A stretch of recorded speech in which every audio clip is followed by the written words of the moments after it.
ఈ అమ్మవారి గురించి ఎంత తెలుసుకున్నా, చదివినా మనం తక్కువే తెలుసుకున్నాం అనిపిస్తుందండి. దాని గురించి కంటిన్యూషన్ మాట్లాడే ముందు హాయ్ అండి, అందరికీ నమస్తే. వారాహి అమ్మవారు పూజ సెకండ్ డే నేను ఎలా చేసుకున్నాననేది ఈ వీడియోలో చూపించబోతున్నాను. ముందు రోజు అంటే నిన్న 2:30కి లేచాను. బయటికి వెళ్ళి తులసం దగ్గర దీపం పెడదామంటే చాలా భయం వేసింది. అందుకే ఈరోజు 3:15కి లేచాను. లేచి తులసం దగ్గర దీపం పెట్టుకొని ఇంట్లో కూడా దీపారాధన చేసుకొని ముక్కోటి దేవతలకి తర్వాత అమ్మవారి దగ్గర పీఠం దగ్గరికి వచ్చాను. నిన్న పెట్టిన మలినం ఉంటాయి కదా, పూలైనా అంటే కుందుల్లో అన్నీ తీసేసి క్లీన్ చేసుకున్నాను. మరి ఎప్పటికప్పుడే క్లీన్ చేసుకుంటున్నాను.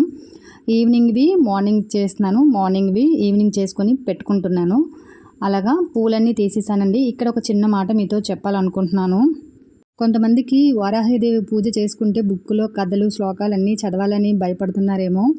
మనం ఏమీ చేయలేకపోయినా చిన్న విగ్రహం పెట్టుకొని ఒక మూల మంత్రం ఉంటుంది వారాహిదేవిది. ఆ మంత్రం 3 సార్లు అయినా వీలున్న వాళ్ళైతే 108 సార్లు పఠించినా చాలా మంచిది. నిన్న కూడా చెప్పాను, విగ్రహమే ఉండక్కర్లేదండి. ఆ లలితాదేవి ఫోటో, అమ్మవారి ఫోటో అయినా, దుర్గాదేవి అమ్మవారి ఫోటో అయినా, లక్ష్మీదేవి ఫోటో అయినా సరే వారాహి అమ్మవారుగా మనం అనుకొని పూజ చేసుకుంటే చాలా మంచిదని పంతులు గారు చెప్పారు.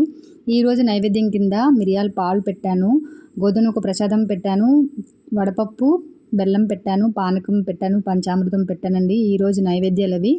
సన్నజాజి మాల వేశాను. గులాబీ పువ్వులతో మళ్ళీ గులాబీ కుంకుమతోనే అభిషేకం చేశాను. ఈరోజు తాంబూలం, కొబ్బరికాయ. ప్రతిరోజు కొబ్బరికాయ కొట్టనవసరం లేదు, కానీ 9 రోజులు కొబ్బరికాయ కొట్టాలని నిర్ణయించుకొని ప్రతిరోజు కొబ్బరికాయ దేవుడి దగ్గర కొట్టుకుంటున్నాను. ఈ ప్రసాదాలతో పాటు ఇంకొక విషయం మీతో షేర్ చేసుకుంటానండి. ప్రతి సంవత్సరం వచ్చిన ఆషాఢంలో నేను దేవుడి దగ్గర ఆ గోరంటాకు పెట్టి అది చేతికి పెట్టుకోవడం నాకు అలవాటైంది.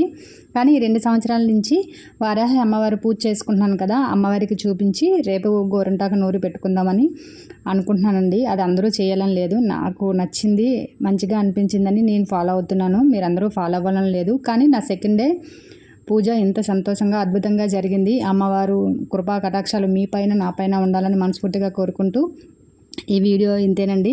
నా వీడియో నచ్చినట్లయితే తప్పకుండా సబ్స్క్రైబ్ చేయండి, లైక్ చేయండి, షేర్ చేయండి, సపోర్ట్ చేయండి. మీతో ఒక చిన్న విషయం చెప్పి వీడియోని ఎండ్ చేసేద్దాము. మనం ఎన్ని పూజలు చేసినా సరే పక్క వాళ్ళ గురించి చెడుగా మాట్లాడితే ఎంత పూజలు చేసినా అది వృధా అని నా ఒపీనియన్ అండి.